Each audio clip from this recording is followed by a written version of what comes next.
देश के अंदर रोजगार की संभावनाओं को हम तलाशते रहते हैं। देश के अंदर विभिन्न विभागों में निकलने वाली वैकेंसियों पर हमारी नज़र होती है। आवेदन करना, कोचिंग संस्थानों में पढ़ना और परीक्षा देना, इस प्रकार से लगातार हम विभिन्न परीक्षाएं देते हैं, विभिन्न पाठ्यक्रमों को करते हैं। एक व्यक्ति का जीवन का व्रत मैं आपके सामने रख रहा हूं। शायद यह संभावनाओं को बताने के लिए पर्याप्त होगा। एक व्यक्ति जैसे ही 12वीं पास हुआ तो उसने सोचा हम रेलवे अप्रेंटिसशिप का कोर्स करेंगे। बेरोजगार और सुधी रोजगार के क्षेत्र में लगे हुए लोग रेलवे अप्रेंटिसशिप की परीक्षा के संबंध में जानते होंगे। कक्षा 12वीं के बाद संघ लोक सेवा आयोग के द्वारा रेलवे अप्रेंटिसशिप की परीक्षा आयोजित की जाती है और उसमें साइंस पढ़े लिखे युवाओं को अवसर मिलता है। फिजिक्स, केमिस्ट्री और मैथ्स के प्रश्न उसमें होते हैं। 12वीं करने के बाद उस युवा ने रेलवे अप्रेंटिसशिप की परीक्षा दी और फेल हो गया। जैसे ही वह स्नातक अंतिम वर्ष तक पहुंचा, उसने सोचा अब मैं IAS बनूंगा और उसने UPSC की परीक्षा दी और प्री में नहीं निकल पाया। एक बार दी, 2 बार दी, 3 बार दी और उसी के साथ उसने MPPSC की परीक्षा दी। बहुत साहित्य खरीदा, बहुत सारी किताबें इकट्ठी कर ली, वह नहीं निकल पाया। फिर उन्होंने सोचा क्यों ना शिक्षक बना जाए, तो उसने फिर B.Ed किया। B.Ed करने के बाद शिक्षक बनने के लिए केंद्रीय विद्यालय की परीक्षा दी, नवोदय विद्यालय की परीक्षा दी, स्टेट की परीक्षाएं दी, नहीं बना। फिर प्राइवेट स्कूल में शिक्षक बन गया। प्राइवेट स्कूल में छोटे से वेतन पर काम करता रहा और संसार में रोजगार की तलाश करता रहा। कभी ये परीक्षा देता, कभी वो परीक्षा देता, कभी वो पेपर खरीदता, कभी ये पेपर खरीदता। रोजगार निर्माण और रोजगार समाचार पत्रों का तो उसके यहाँ ढेर लग चुका था। उसके बाद भी वह बेरोजगार है।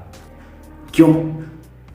इतना सब कुछ उसने सर्च किया, इतना सब कुछ उसने तलाशा, इतना सब कुछ उसने पढ़ा, लेकिन वह बेरोजगार क्यों है? देश एक बेरोजगार व्यक्ति को रोजगार नहीं दे पाया। देश दोषी है, देश के विभाग दोषी हैं, ऐसा लगता है। वास्तव में ये व्यक्ति दोषी है, वास्तव में ये प्रयास करने वाला व्यक्ति दोषी है। हमारे एक अधिकारी हैं माननीय शशिकांत जी फड़के, उन्होंने मुझे एक कहानी सुनाई थी। उन्होंने कहा एक किसान को अपने खेत में पानी चाहिए था तो कुआं खोदना था।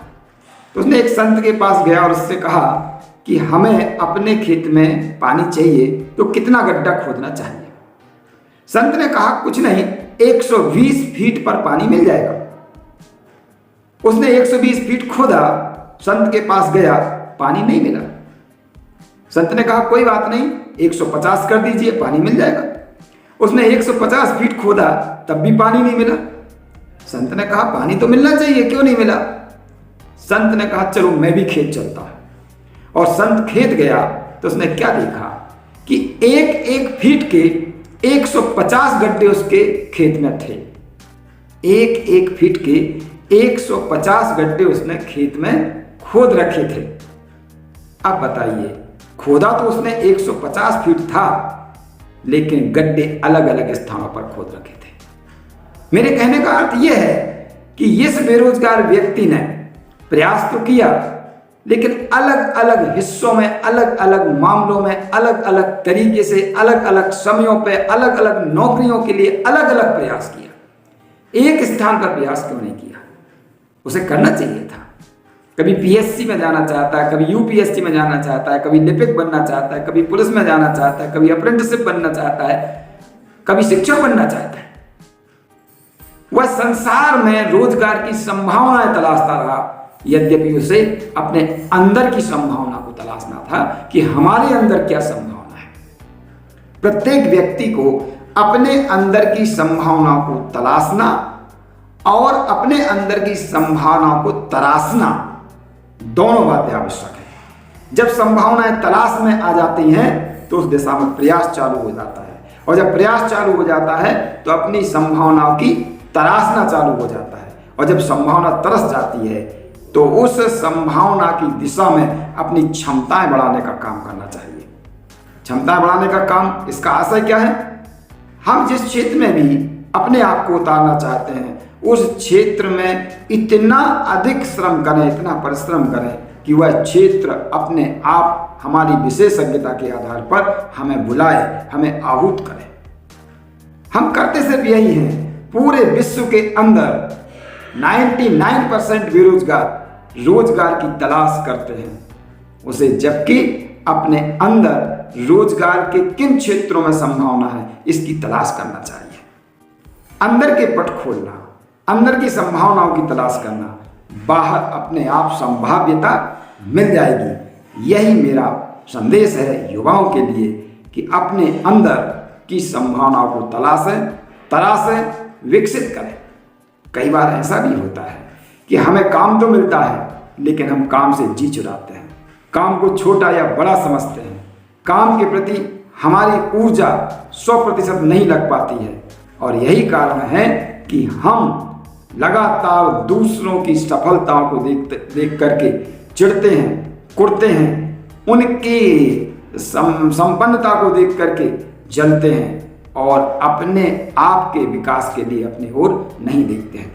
यही कारण है कि दूसरे की बड़ी बड़ी गाड़ियां, ऊंची ऊंची अट्टालिकाएं, उनका खिला हुआ चेहरा और उनका व्यक्तित्व देख करके हम कुढ़ते चिढ़ते हुए अपने व्यक्तित्व को बौना और छोटा कर बैठते हैं, जबकि आप नहीं जानते कि हरि व्यापक सर्वत्र समाना, वह ईश्वर का तत्व उसके अंदर भी है जो सफल है, वही तत्व आपके अंदर भी है और आप असफल हैं।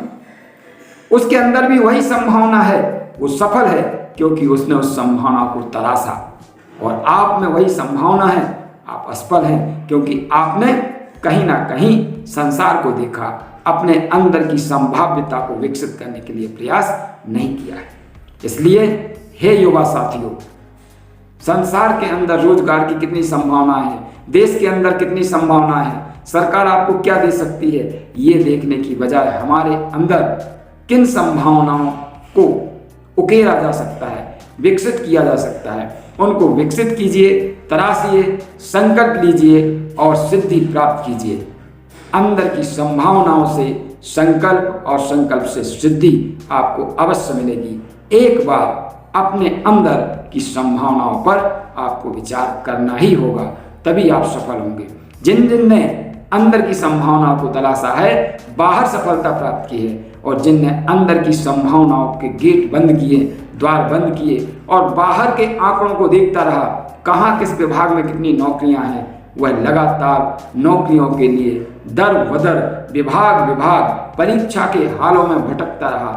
कभी धोखे से मिल गई तो वह नहीं मिली जो उसे चाहिए था, वह काम नहीं मिला जो उसे करना चाहिए था। और यद्यपि यह होता भी है, कोई व्यक्ति कुछ बनना चाहता है, कुछ और बन जाता है।